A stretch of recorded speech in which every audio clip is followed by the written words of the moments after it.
Chetak scooters बहुत अच्छा है, बहुत बिक रहा है, लेकिन बहुत सारे सवाल भी है उस गाड़ी को लेके। प्रो पैक लेना चाहिए क्या, एक्सटेंडेड बैटरी वारंटी लेना चाहिए क्या, इतने सारे वेरिएंट्स है, असली रेंज कितना एक्सपेक्ट कर सकता हूँ, बॉडी बोलते हैं मेटल है but is it really strong enough, ऐसा बहुत सारे सवाल है। आज उनमें टॉप 5 FAQs के बारे में बात करेंगे। फर्स्ट क्वेश्चन, क्या आपको स्कूटर्स के साथ टेक पैक परचेस करना चाहिए या नहीं? 25 सीरीज से लेकर 35 सीरीज तक हर स्कूटर का उस वेरिएंट एंड उस सीरीज के हिसाब से एक पर्टिकुलर प्राइस रहता है फॉर द टेक पैक, जो स्कूटर प्राइस के अलावा होता है 3000 से लेके 5000 तक। अब पहले का टेक पैक में द फीचर्स वर अलग। स्कूटर्स में आता है 2 riding modes, eco and sports mode. पहले इस टेक पैक में एक राइडिंग मोड आता था एंड हिल होल्ड असिस्ट आता था, Bluetooth features and data features आता था। अब उसको रीस्ट्रक्चर किया, दैट सेकंड राइडिंग मोड को स्कूटर के साथ ही दे देते हैं, कोई टेक पैक की ज़रूरी नहीं है। हिल होल्ड असिस्ट भी देते हैं स्टैंडर्ड, टेक पैक की ज़रूरी नहीं है। So for now tech pack में सिर्फ डेटा फीचर्स, ब्लूटूथ फीचर्स ही रहेगा। अगर आपको ब्लूटूथ फीचर्स चाहिए ही चाहिए टू कंट्रोल द सॉन्ग्स, और कोई कॉल कर रहा है, कौन कर रहा है देखने के लिए, अगर आपके पास 35 सीरीज है, 3501 एंड 3502 है जिसमें आपको डैशबोर्ड नेविगेशन चाहिए, 3501 में map navigation from Google maps, 3502 में टर्न बटन नेविगेशन अगर चाहिए तो आपको टेक पैक की ज़रूरी होगा। उसके अलावा 3001 में, 2501 में to be honest tech pack की कोई ज़रूरी नहीं है, बट इसमें थोड़ा टर्म्स एंड कंडीशंस है। जो आपको सेकंड राइडिंग मोड एंड जो हिल होल्ड असिस्ट स्टैंडर्ड दिया था वो स्पेसिफिक गाड़ियों के लिए ही दिया था, 2501 के लिए, 3001 के लिए शायद उसमें नहीं है। जब आप स्कूटर लेने के लिए जाओगे, मेक श्योर टेक पैक में क्या आता है इस गाड़ी में क्लियरली पूछ के उसके हिसाब से लेना। अगर आपकी गाड़ी में hill hold assist and second riding mode by standard आ जा रहा है तो टेक पैक लेने से ज़्यादा फायदा नहीं है।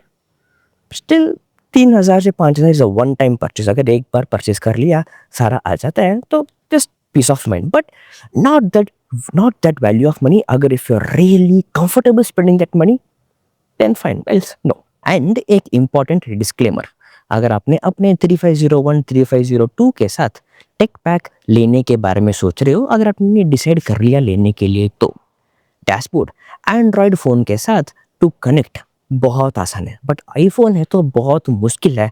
मेक श्योर आप शोरूम और सर्विस सेंटर जाके उनके सामने ही करवाएं, वरना it's a lot of headache. And second, क्या आपको स्कूटर के साथ एडिशनल बैटरी वारंटी लेना चाहिए या नहीं?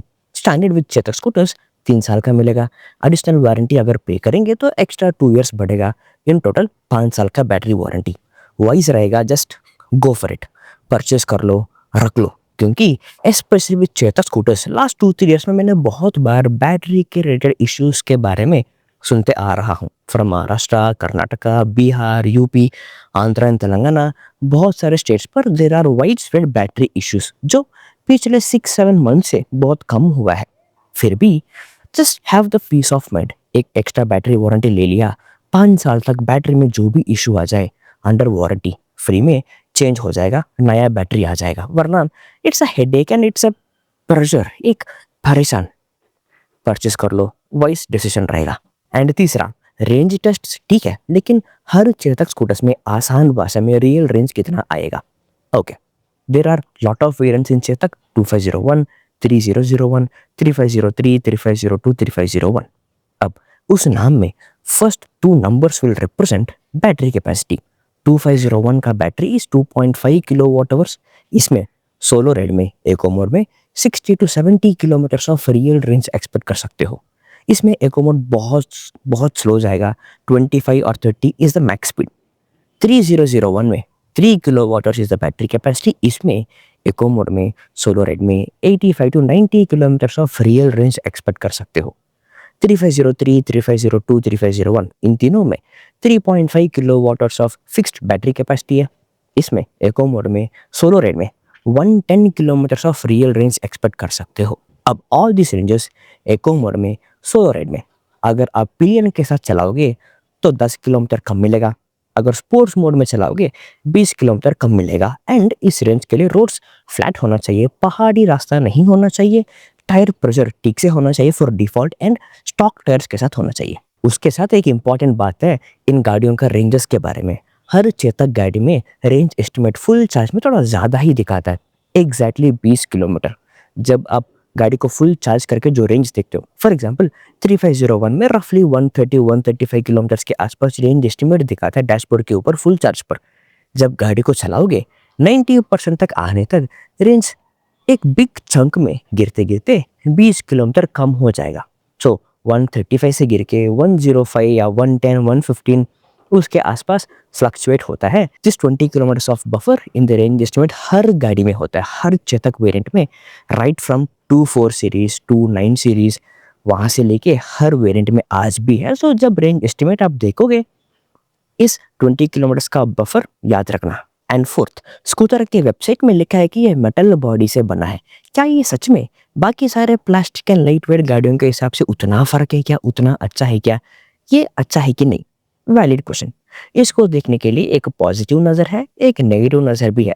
पॉजिटिव नज़र ये है कि मेटल बॉडी से बना है, उसका मतलब टैंक के जैसा फीलिंग आता है। अगर रास्ता खराब है, बहुत सारे गड्ढे हैं, गाड़ी आसानी से उसको ले लेता है, उसके ऊपर चढ़ा जाता है, वेरी सॉलिड फीलिंग देता है। अगर गाड़ी पे बहुत सामान ले जाना चाहते हो, बॉडी वेट ज़्यादा है, अगर पार्क करते वक्त सामने वाले गाड़ियों से टक्कर लग सकता है, कोई दीवार को लग सकता है, तो भी गाड़ी सेफ रहेगा, कोई डैमेज नहीं होगा।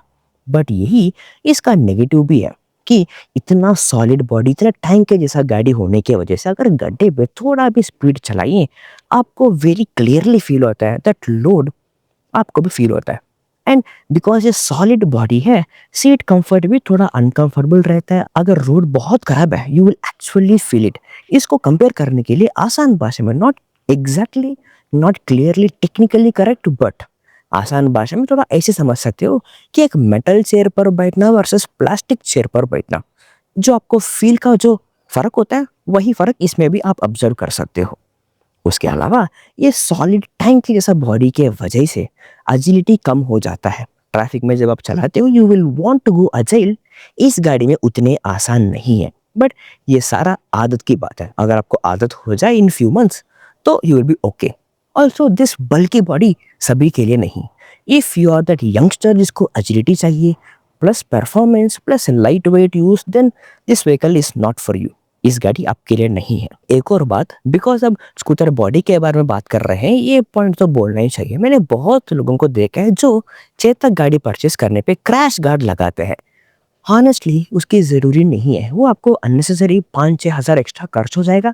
ऑलरेडी गाड़ी हैवी है, ऑलरेडी गाड़ी टैंक के जैसा सॉलिड फीलिंग देता है, उसके ऊपर जिस एक्स्ट्रा स्ट्रक्चर बना के ऑलरेडी है, कम एजिलिटी को और कम कर रहे हैं, उसकी कोई ज़रूरी नहीं है। पैनल्स अगर रिप्लेस करना भी हो, इन एनी वर्स्ट केस, 1 साल में एक बार और 2 साल के बाद कभी स्क्रैच भी हुआ, उस पैनल को रिप्लेस करना भी पड़ा, it won't cost you that much. वो जो फ्रेम लगाते हैं उसके हिसाब से कम ही पड़ने वाला है to change that panel.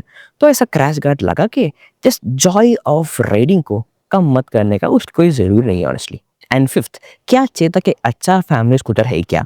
Family rides के लिए, कंफर्टेबल राइड्स के लिए, पिलियन के साथ, सामान के साथ अच्छा गाड़ी होने वाला है क्या? ले सकता हूँ क्या? फर्स्ट थिंग, इस गाड़ी को लेने से पहले एनी चेतक वेरिएंट एक्सपेक्टेशंस सही रखना ज़रूरी है। ये आपको कंफर्टेबल प्लशी राइड नहीं देगा। गड्ढे हैं तो कंफर्टेबल सॉफ्टर सस्पेंशन नहीं देगा। एजिलिटी इन ट्रैफिक नहीं देगा। बट फैमिली राइड्स के लिए जो चाहिए, एक सॉलिड राइड, गड्ढे है तो गाड़ी ले सकता है, गाड़ी स्ट्रगल नहीं करेगा, गाड़ी के लिए कोई नुकसान नहीं पहुंचाएगा, गाड़ी आराम से कंफर्टेबली उसके ऊपर से चला जाएगा। यस, सीट कंफर्ट बेस्ट नहीं है, बट सिटी कम्यूट्स 20-30 किलोमीटर्स के अंदर के लिए पिलियन के साथ इट शुड बी ओके। अगर पिलियन के साथ राइडर एंड सामने बच्चा भी है तो भी इट विल बी ओके। अगर ट्रैफिक में पूरा आपको वेरी अजाइल राइड ऐसा घुस घुस के जाना है तो इसमें नहीं होने वाला है। स्टेबल राइड होगा, सॉलिड राइड, सिंपल आराम से जाना है तो ये गाड़ी कंफर्टेबल होने वाला है। स्टोरेज भी विद अपग्रेड्स अब 35 लीटर्स आ रहा है विद बूट लैंप। 3501 लेंगे तो ऑनबोर्ड चार्जर भी। Yes, it is convenient, storage space काफ़ी है। इसके अलावा फ्रंट में भी 5 लीटर्स ऑफ ग्लव बॉक्स है, फ़ोन चार्जिंग सॉकेट भी है। So yes, this is comfortable, but keep expectations right. अगर आपको सॉलिड गाड़ी चाहिए जो बैड रोड्स में से आराम से आसानी से निकल जाएगा, कंफर्टेबल थोड़ा कम है तो भी 20-30 किलोमीटर्स के अंदर ही चलाने वाला हूँ, अपने टाउन में, अपने गाँव में, अपने सिटी में। नेविगेशन नहीं है तो भी चलेगा, मुझे रास्ता पता है। या पीछे जो पिलन बैठेंगे वो मुझे उनके फ़ोन में देखकर रास्ता बताने वाले हैं, कोई दिक्कत नहीं है। तो Chetak can be a good scooter, a good family scooter also with right expectations. ये है top 5 FAQs about the Chetak scooters. इसके अलावा कोई सवाल है जिसको मुझे आंसर देना चाहिए, कमेंट्स में हमें बता देना, अगले वीडियो पे बना लेंगे। चलो।